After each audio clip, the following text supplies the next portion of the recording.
Hi, I'm Jeanette. Welcome to Bloom Into Your Soul.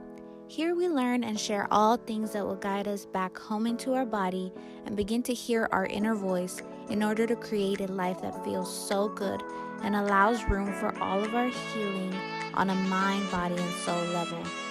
Are you ready? Let's dive in.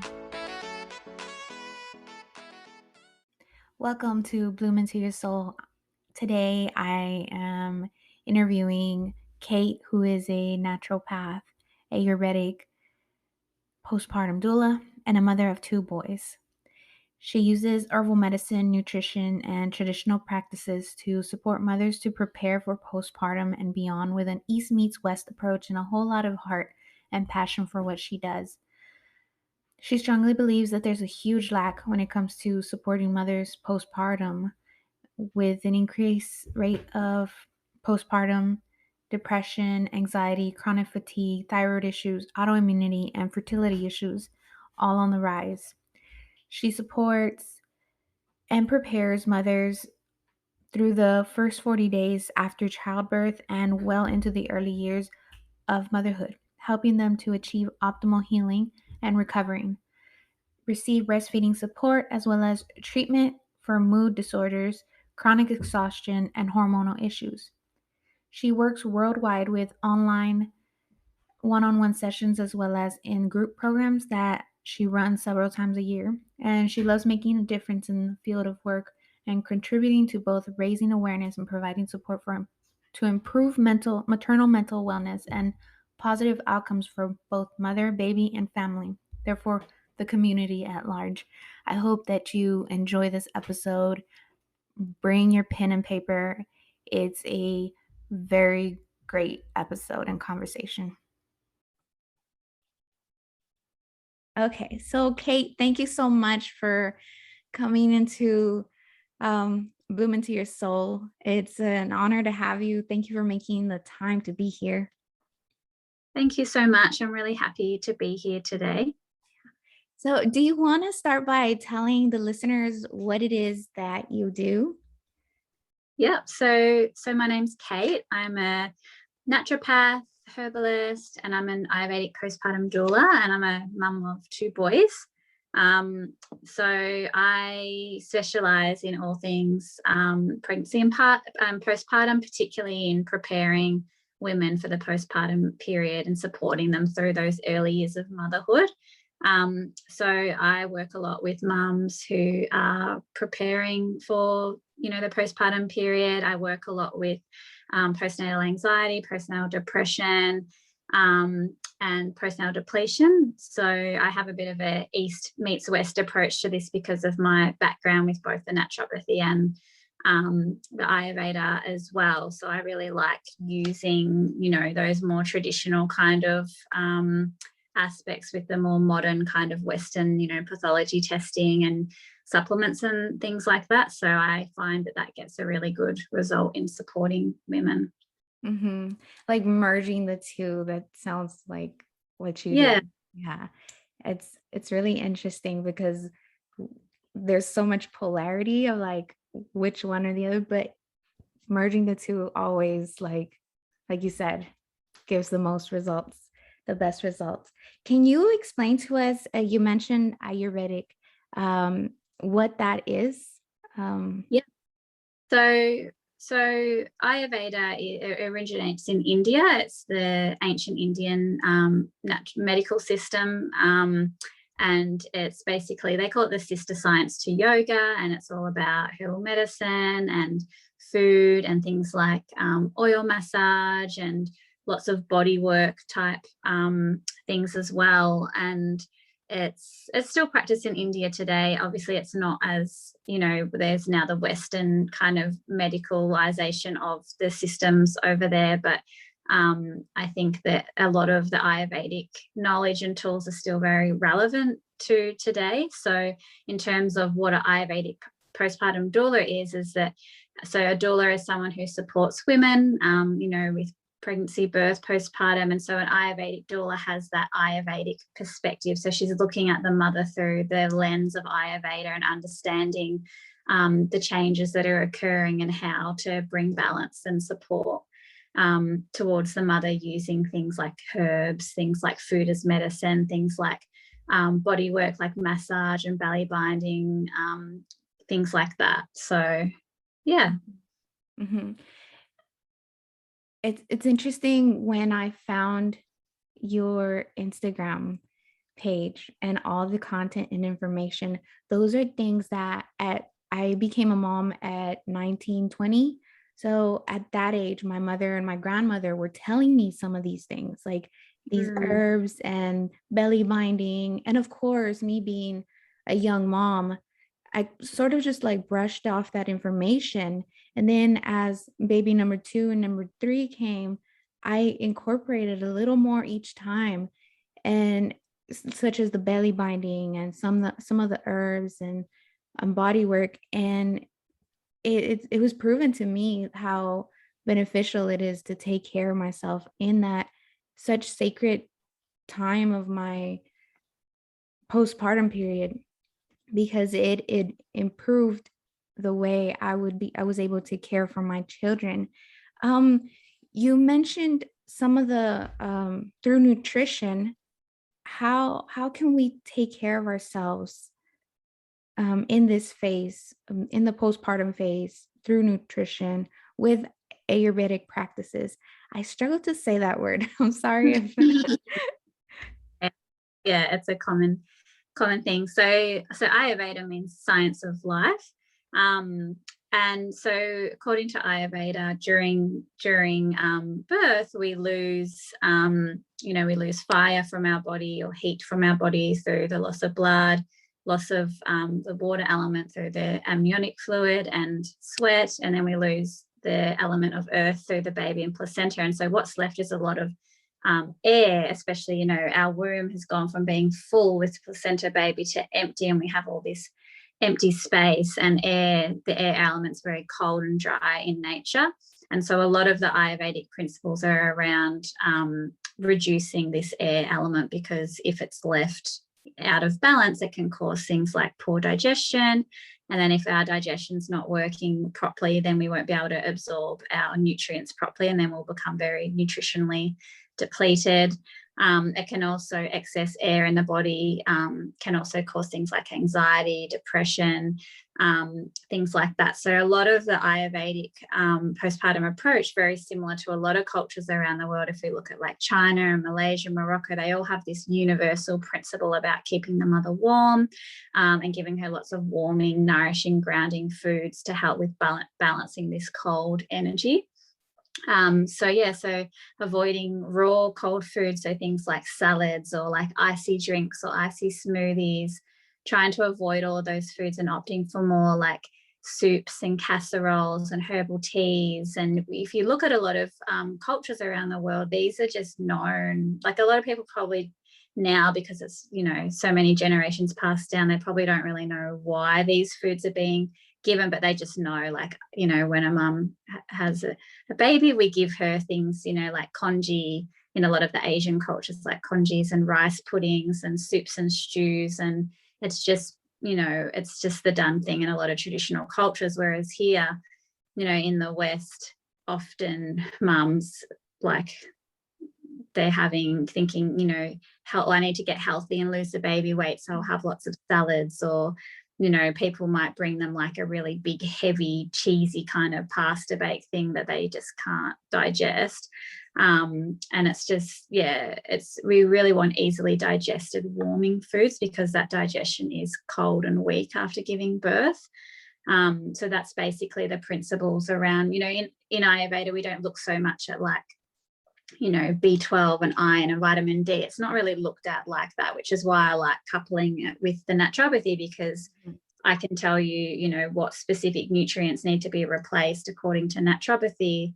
But then according to Ayurveda, it's more of a whole food approach, like what foods are going to restore the blood, what foods are going to restore the energy, what foods are going to help with healing. So that's why using the two together, I find, is really beneficial. Mm-hmm.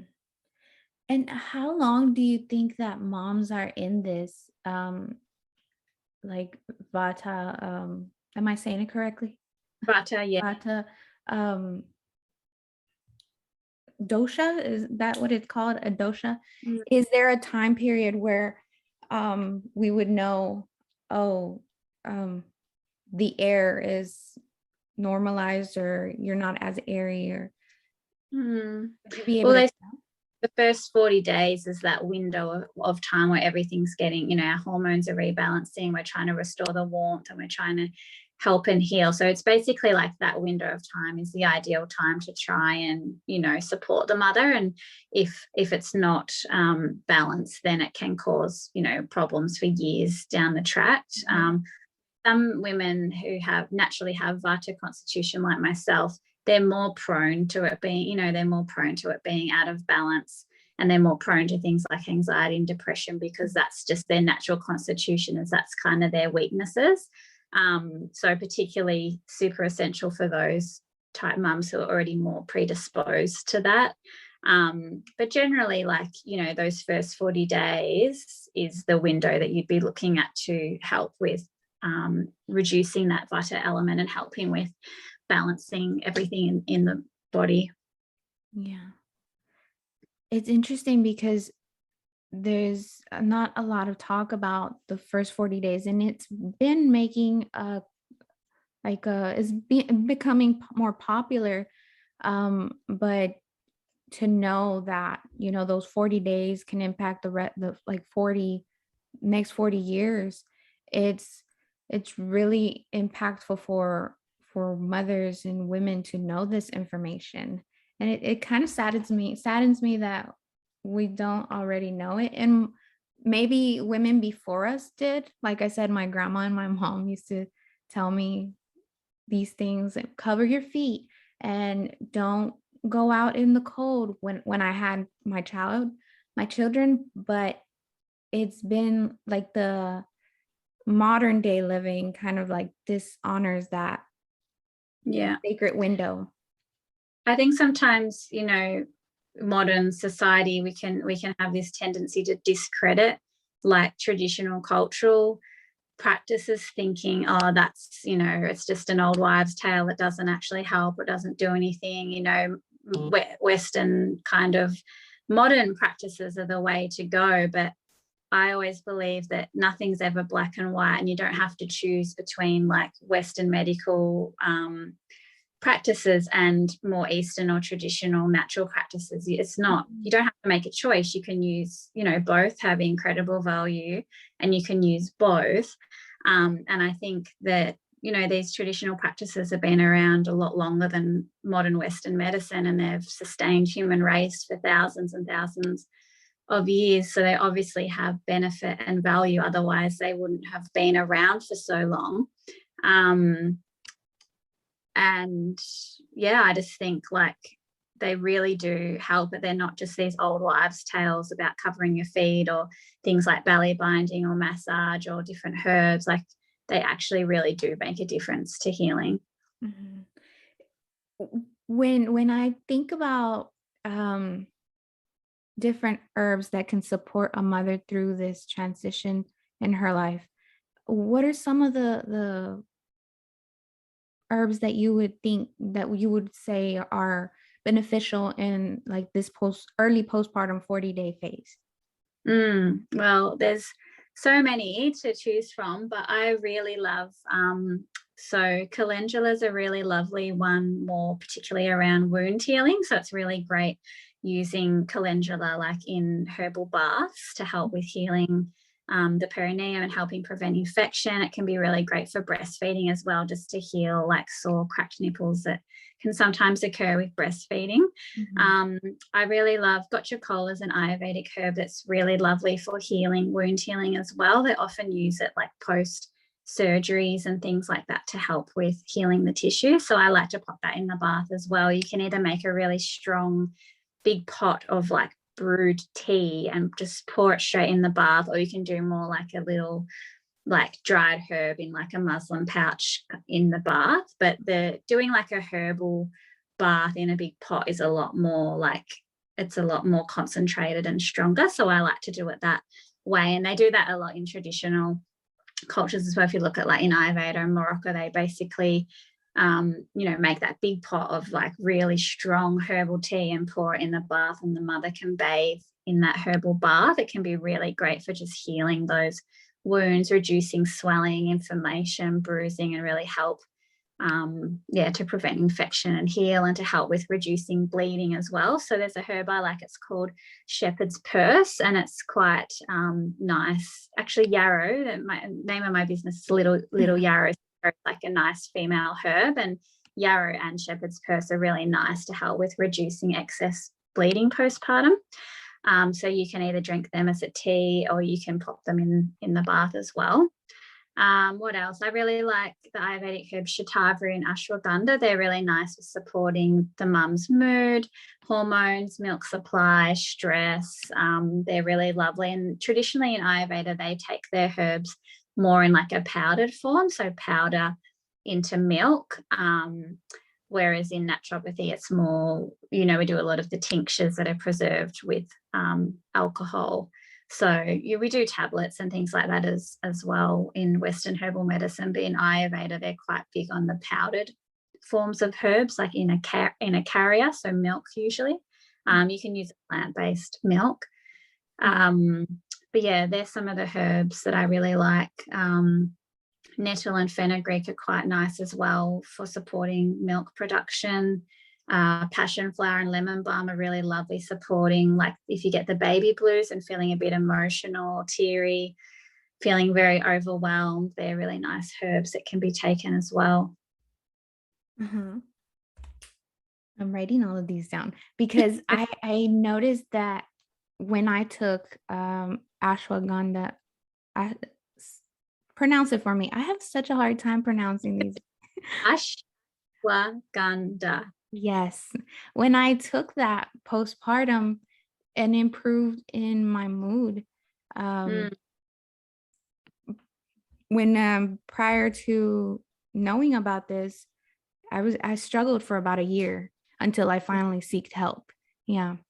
So it's these herbs that we can sometimes kind of like, just bypass. They are actually pretty, for me, it was the herbs that worked instead of the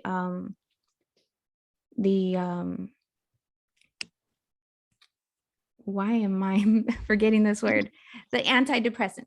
Yes, my doctor put me on antidepressants for postpartum and anxiety and depression, and I noticed that my stomach would just it just felt like it was turning inside, right? And so I told her, I weaned off, and then I introduced ashwagandha.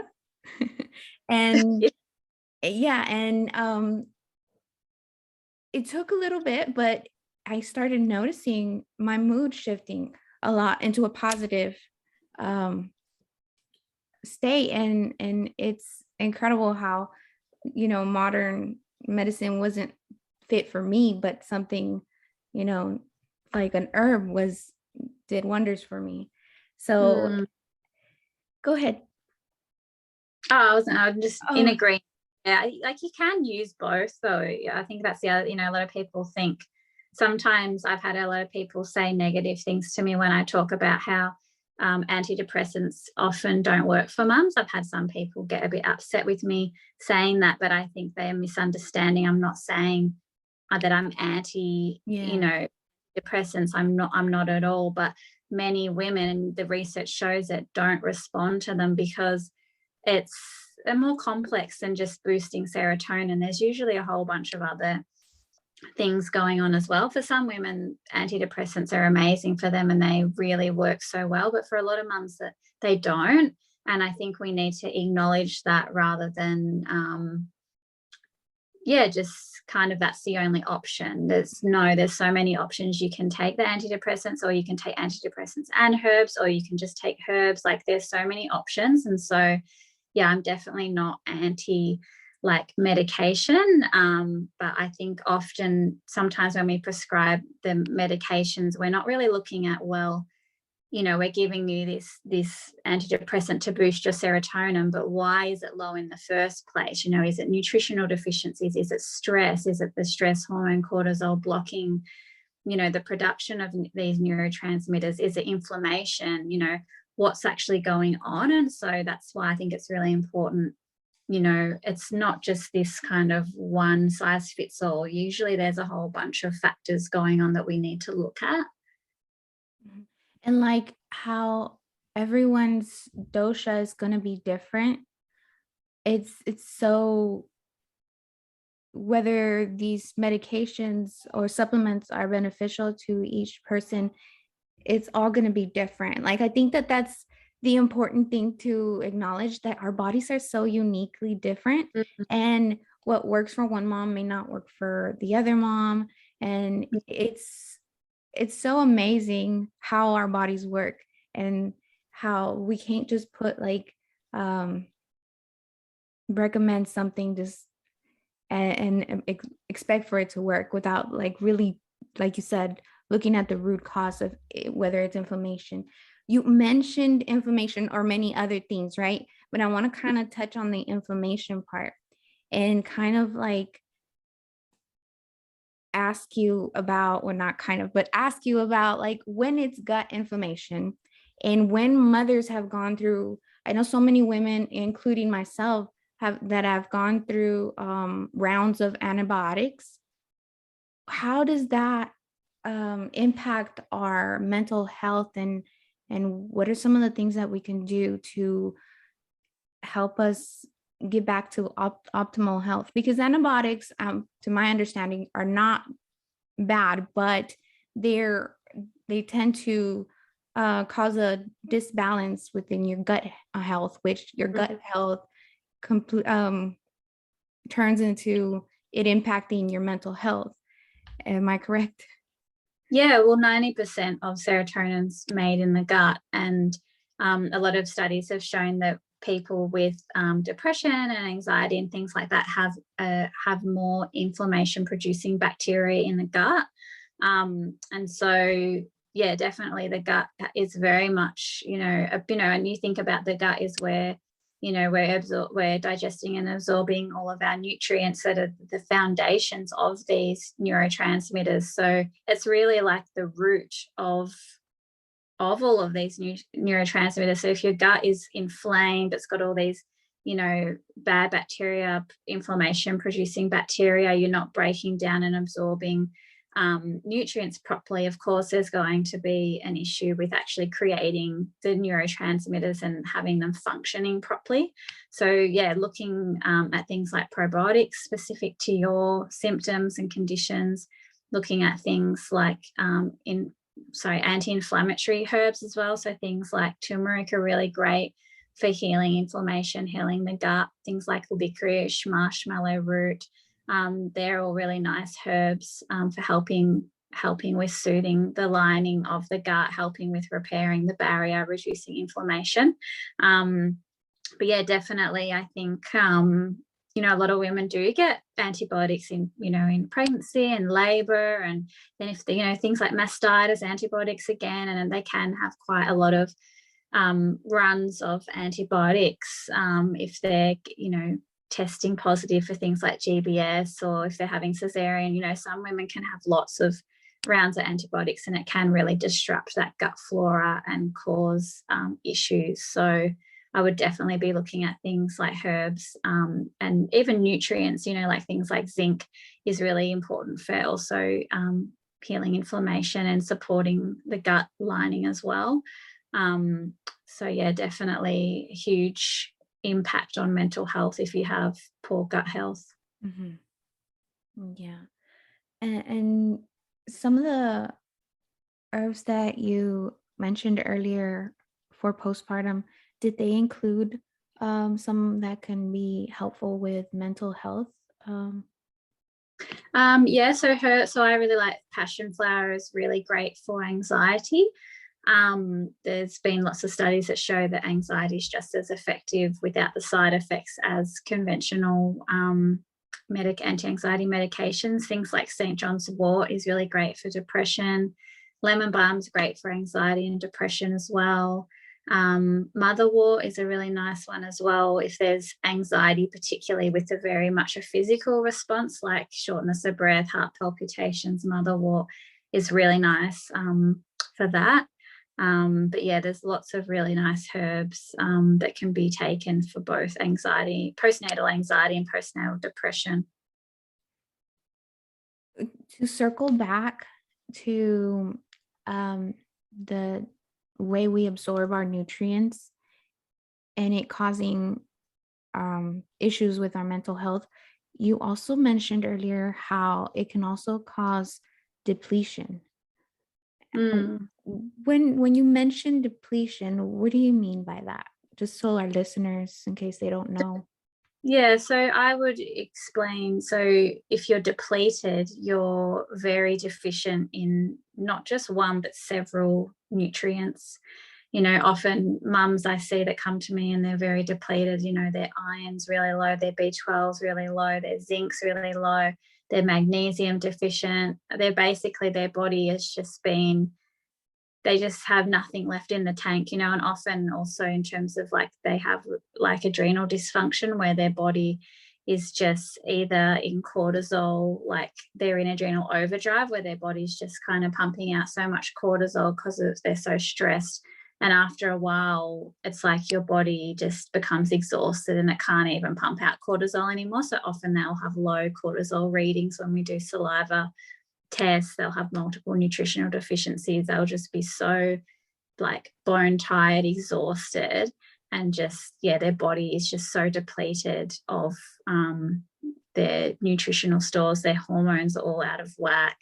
And yeah, they're basically just completely exhausted and nothing left in the tank. Mm-hmm. And when we don't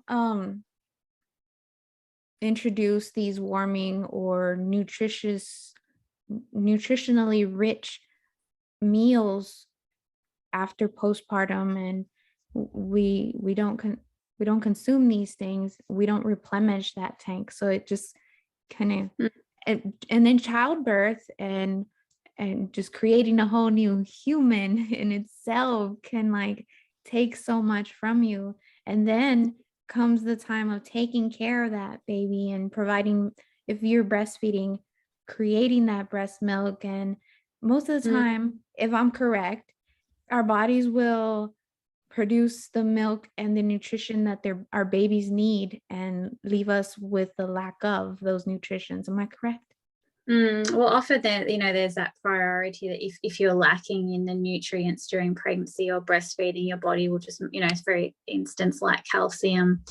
If there's a lack of calcium, it will just mobilize it from your bones, and that's why calcium is so important in pregnancy and breastfeeding, because if you don't have enough, then it'll actually leach it from your bones, and that's where women down the track can end up like with things like osteoporosis and fractures and things like that, because their bones, you know, are brittle and they their stores are just really low. So that's why it's really important that we have not only enough nutrition for our for growing and feeding our babies, but also for ourselves, because you know, usually the babies are happy, but the mums can be quite, you know, they're just giving everything away and they're just got nothing left for themselves. Like, so yeah, that can be a real problem. Mm-hmm. And when it comes to postpartum depletion, like other than the physical exhaustion and not like having anything more to give, what are other symptoms that you notice moms come to you with?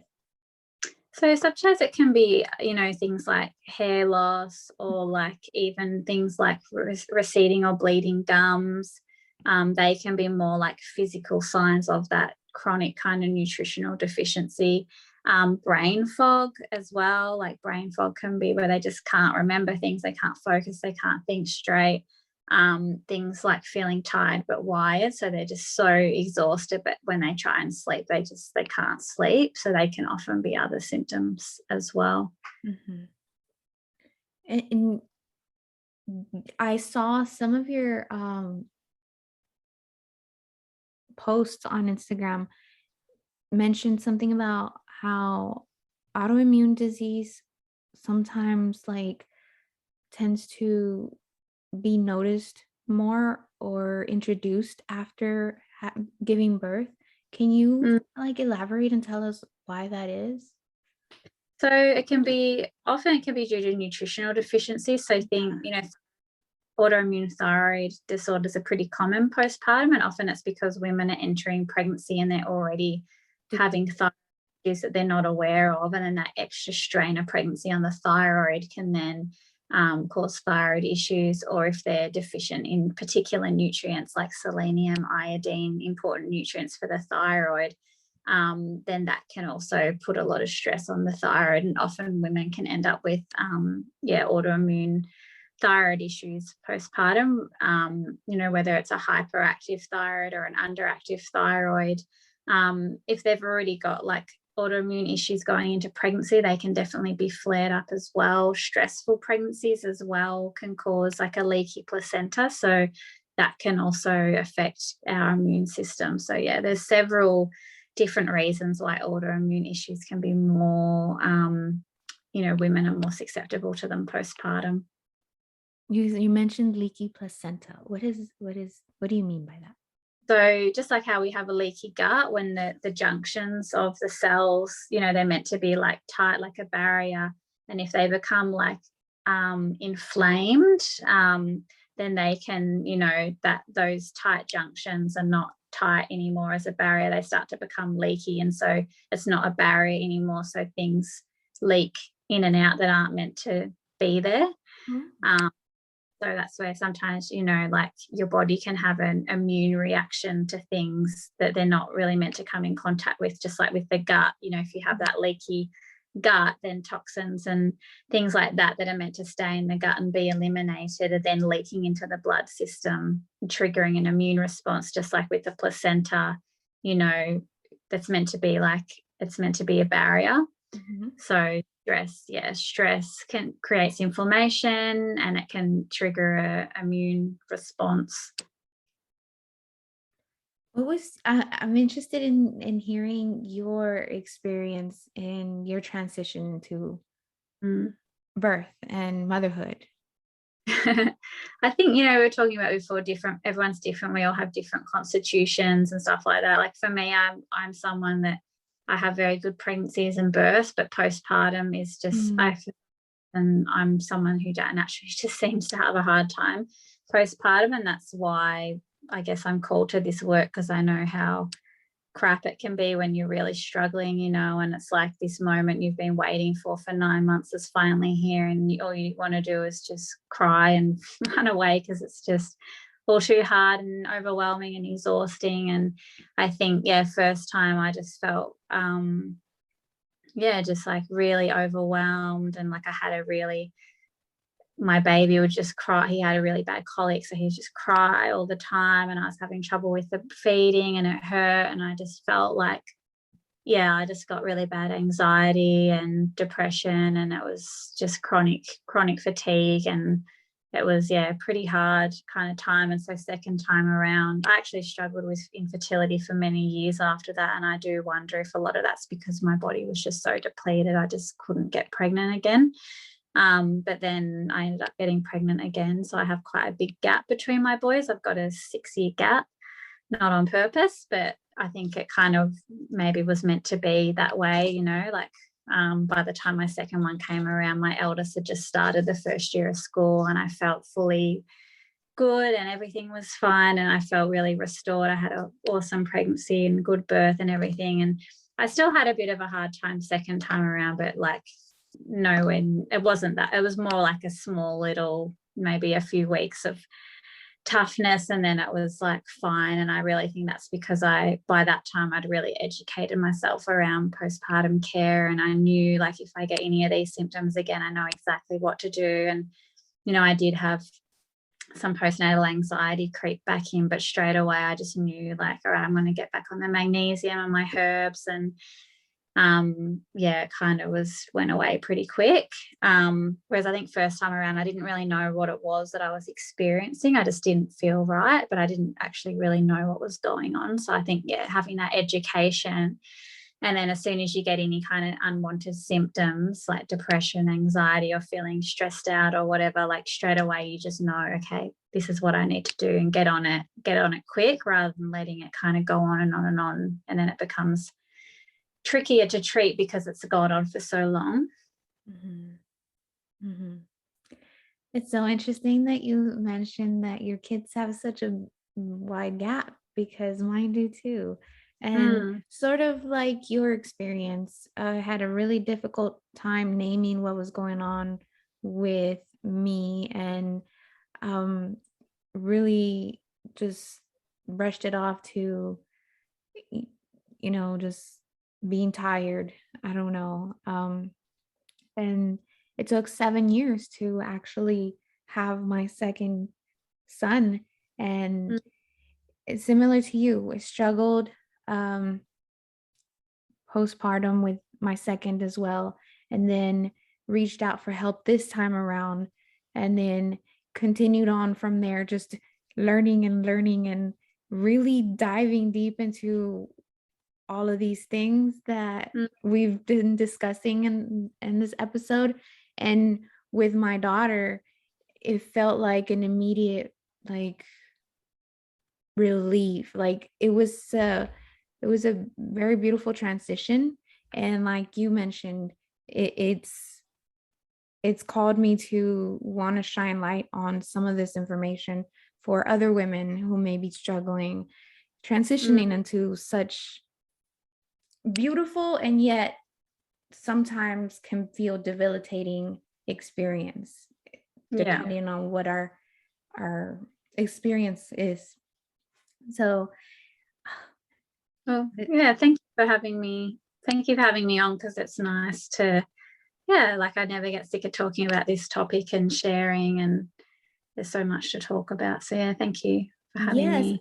no, it's an honor to have you, and like also like to find that there's similarities between us, and then that there is, like, first of all, I have all these questions that I thought, like, am I gonna get through them? Like, I want to honor her time. I want to make sure we touch these points because I think they're really important.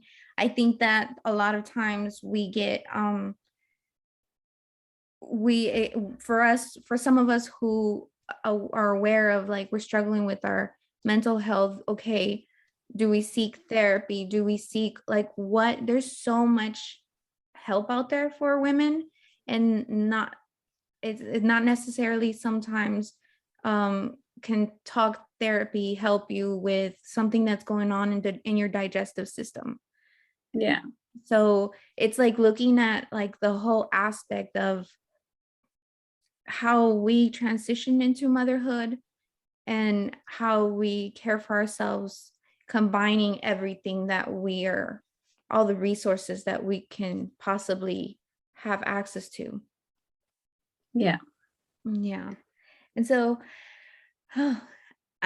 is there anything else that you feel like you want to share with us? Anything that I might have not touched on, or anything that you want to circle back to? Yeah, I just think it's just important to educate yourself, and we don't get taught that much about this from, our care providers during pregnancy. And I just think that it's sometimes, yeah, we just need to try and educate ourselves and prepare as much as we can, and then know, where to go for help when, if you're struggling postpartum, and have those resources and support people there. So yeah, and I think just encourage, caring for other mums as well, like whether they're friends, family, and knowing how to support them and care for them as well. Mm-hmm. Yeah. Yeah, I definitely agree on caring for others. I think if we bring back that sense of village and community in such, like, precious moments and precious time, we can cultivate a new, like, a new way of taking care of mothers and honoring the mothers, and having the mother's well-being being at the center of, you know, the postpartum period. Because I've noticed there's a lot of preparation for baby, but like your work is on preparing the mom for pregnancy, preparing the mom for postpartum, and that there needs to be more talk on that Yeah. is what I'm saying. Yeah, for sure. Definitely agree. Is there any offerings, anything that you might want to share with the listeners that might whoever may feel called to work with you can go to? Yeah, so my Instagram page is at Little Yarrow. My website's littleyarrow.com. So Yarrow with a Y. And then I have an ebook, Botanical Medicine for New Mothers, which is a really great starting place to learn all about how to prepare and how to support yourself postpartum. So that's on my website as well.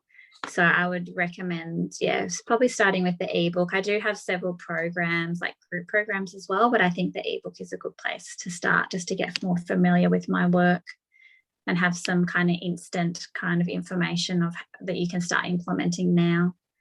Mm-hmm. Okay. And then I'll link all of your details and places where people can reach you on the show notes. I have two more fun questions for you before we wrap it up. And what is lighting you up right now?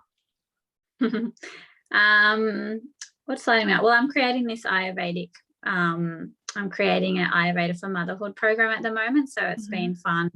Just really, like, I was recording the video modules the other day and teaching how to do like different styles of belly binding, and I really love how that I get to have like a creative kind of side in the teaching. Like, it's not just the teaching, but there's like that fun creative side. So I'm really enjoying doing that at the moment. So yeah, that's keeping me occupied, and it's a fun creative outlet at the moment. Mm-hmm. And then there's another question, which is funny, and it always causes me to smile. If you were an animal, which animal would you be and why? Oh gosh, I don't know. That's a hard one. I maybe like a spider monkey. Like, they're really cute and mischievous, and they're very active, and Uh-huh. I can be a bit cheeky. I love that.